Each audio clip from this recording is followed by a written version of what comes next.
తెలంగాణ రాష్ట్రంలో అధికార మార్పిడికి ప్రధాన కారణాలు ఏంది? ప్రధాన కారణం ప్రజలలో నైరాశ్యం రావడం, ముఖ్యంగా యువతలో. ఇంతసేపు నీళ్లు నియామకాలు నిధులు అని అనడం, నియామకాల మాటే మర్చిపోవడం. నియామకాలలో జరిగిన పరీక్షల్లో కూడా అన్ని అవకతవకలు జరగడం. ఇది యువతను బాగా దెబ్బతీసింది. వాళ్ళ యొక్క మెదడు మీద తీవ్ర ప్రభావం పడి, అరే ఎంతో కష్టపడి చదువుకున్న పరీక్షలు ఇట్లా ప్రశ్నపత్రం లీక్ అయిపోతుంటే మన భవిష్యత్తు ఏం కావాలి?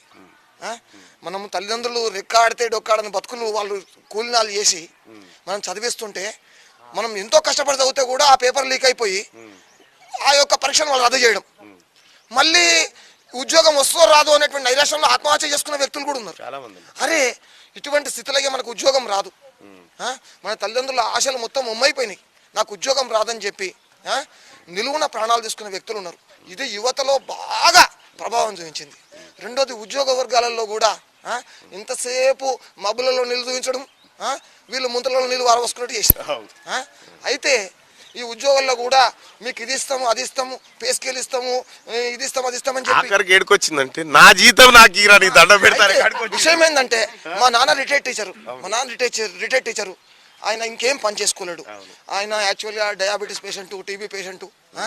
ఆయనకు మందులకే మీరు నమ్మండి నవ్వుకోండి 16,000 రూపాయలు ఖర్చు అవుతాయి. చెప్పేది నగ్న సత్యం. ఆయనకు 24వ తారీఖు వరకు కూడా పెన్షన్ పడేది లేదా? నిజంగా ఎట్లా బతకాలి? ఇక మీ కొడుకుల గురించి చెప్పండి ఏముంది. కొడుకులు వాళ్ళు బతికేదే కష్టం ఉన్న కాలంలో 16,000 రూపాయలు నేను పెట్టుకునే పరిస్థితులు ఉన్నా. మాకు పెద్ద ఆస్తులు లేవు, పాస్తులు లేవు, కేవలం పెన్షన్ మీదే ఆధారపడాలి. నాకంటే ఇంకో వ్యాపకం ఉంది, నేను భక్త అనుకోండి. కేవలం ఆ యొక్క రిటైర్డ్ టీచర్కు ఇంకో ఆసరా లేనప్పుడు ఆయన యొక్క పరిస్థితి ఏంది?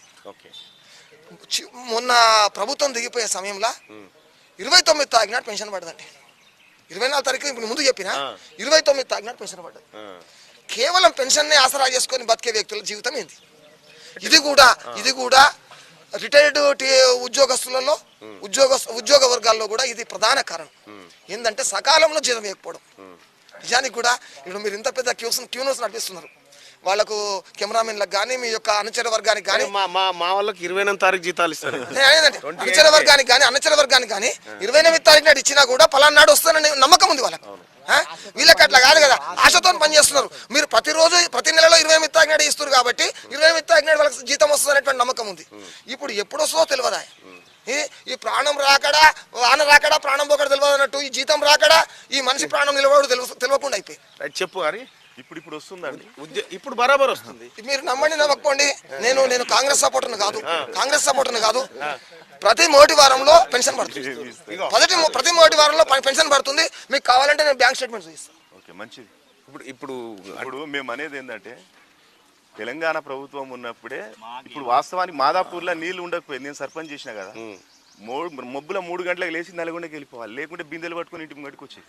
ఇప్పుడున్న సర్పంచులు హాయిగా నిమ్మలంగా వండుకోవచ్చు. ప్రతిరోజు నీళ్ళు వస్తున్నాయి. ఇవన్నీ 4-5 వాటర్ ట్యాంకులు మాదాపూర్ పుష్కలంగా వాటర్ వస్తున్నాయి. ఎట్లు వస్తున్నాయి?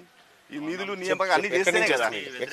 ఇవన్నీ గవర్నమెంట్ చేస్తేనే ఈ వాటర్ ఇంత దూరం మనకు కాళేశ్వరం నుంచి ఇక్కడ వాటర్ రానికి గవర్నమెంట్ ప్రభుత్వం ఖర్చు పెట్టిన డబ్బుతోటే కదా ఇంత దూరం పైప్ లైన్స్ కానీ ఇవన్నీ జరిగితేనే ఇప్పుడు మనం వాటర్ తాగలుగుతాం. కాళేశ్వరం నీళ్ళు ఈ ఊరు దాకా వస్తున్నాయి. అవును, అదే కదా.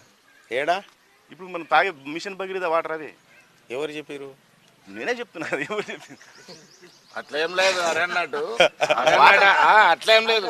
ఇప్పుడు నీళ్లు లేనప్పుడు నేను సర్పంచ్గా ఉంటే వాగుల నీళ్ళు వేసి వాళ్ళ కేవల తండకు 24 hours అంతకుముందు షెడ్ కట్టింది. ఒక ట్యాంక్ ఉండే, 2వ ట్యాంక్ ఎప్పుడు ఓవర్ఫ్లో ఇచ్చినాం. అప్పుడు కోమారెడ్డి వెంకరెడ్డి కాంగ్రెస్ ప్రభుత్వమే ఉన్నది. అప్పటికి కూడా నీళ్లకు ఏం షార్టేజ్ లేదు. అన్ని HDP పైపు అన్ని వేసి PVC పైపులు ఉండే అవన్నీ తీసేసి కూడా కొత్త లైన్లు వేసినాము. నీళ్ళకు బాగానే ఉన్నది. ఇప్పటికి కూడా మనకు ఆ గోదావరి జలాలు అనేటివి మాదాపురం చెరువులో ఎప్పుడో ఒక్కసారి అది కూడా ఏదో అట్లా కొద్దిగానే వచ్చినాయి, అంతేగాని ఆ నీళ్ళని ఇప్పటికి కూడా మనం వాడుకుంటలేము. మాకు కాలువలు లేవు, అవన్నీ ఇంకా ఇన్కంప్లీట్ ఉన్నాయి. అది చేద్దామనే వరకే అది ఉన్నది, అది ఫెయిల్ అయిపోయింది. సరే, అది ప్రభుత్వం తప్ప ఎవరిదా అనేది అందులో మేము కూడా పనిచేసినాం. కానీ ముఖ్యంగా ఏంటంటే ఆ పార్టీ ఓడిపోవడానికి కారణాలు వాళ్ళు రకరకాలు చెప్పినా లేని ఆశలు కల్పించారు. నిరుద్యోగ భృతి ఇస్తామన్నారు, అందరికి డబుల్ బెడ్రూమ్లు ఇస్తామన్నారు, ఎవరు అడిగిన స్కీములు బీసీ బంద్ అన్నారు, ఎస్సీ బంద్ అన్నారు. వాళ్ళు పెట్టిన బంధులే వాళ్ళని బంద్ చేసినాయి కానీ అది ప్రజలలో లేని ఆశలు కల్పించేది కాదు. ఇప్పుడు కాంగ్రెస్ ప్రభుత్వం 6 పథకాలు పెట్టింది, తప్పనిసరిగా అది అమలు చేసే తీరుతుంది. కాకపోతే కొంచెం టైం ఎక్కువ తక్కువ ఉంటుంది. ఇప్పుడు ఈ 2 పథకాలతోటి 4వ పథకం అయిపోతున్నాయి. ఆ 2 పథకాలు కూడా తప్పనిసరిగా రేవంత్ రెడ్డి గవర్నమెంట్ లో తప్పకుండా ఇవాళ 2 స్కీములు ప్రారంభం.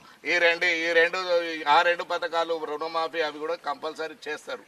మరి చేసిందే చెప్పాలి. వాళ్ళ ఆశలు ఎక్కువ చెప్పారు, తప్పు కాదు. 30 లక్షల ఆశలు ఎక్కువ మందికి చెప్పారు.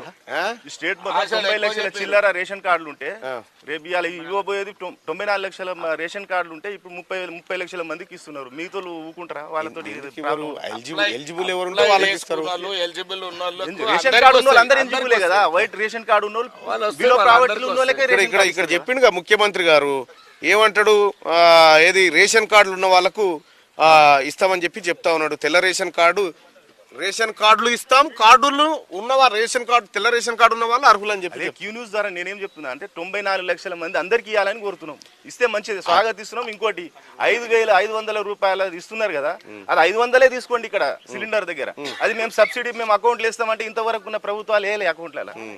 స్టేట్ సెంట్రల్ గవర్నమెంట్ 200 రూపాయలు రిటర్న్ ఇస్తానది ముంచేసింది. ఇప్పుడు ఒక్క విషయం చాలా మంది పడ్డాయి. అరే నువ్వు అట్లా పడ్డాయి, అకౌంట్లలో పడ్డాయి.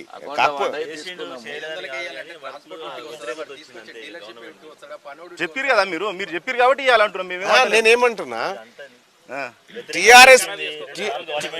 టిఆర్ఎస్ పార్టీ ఇక మేము ఇది చేసినామని ఏదన్నా ఒక స్కీమ్ చెప్తే అందులో అవినీతి బయటికి వెళ్తా ఉంది. ఇటీవల కాలంలో మొత్తం 100 రోజులు కాలేదు కదా, ఇంట్లో అవినీతి వెళ్తుంది, ఇంట్లో అవినీతి ఎక్కువ వెళ్తుంది. కాదు, ఇప్పుడు కరప్షన్ చేద్దామంటే కూడా కాసులు లేవుగా ఇక్కడ. కరప్షన్ చేద్దామంటే కూడా కాసులు లేవు ఇక్కడ. మొత్తం సృష్టిస్తారు ఇప్పుడు.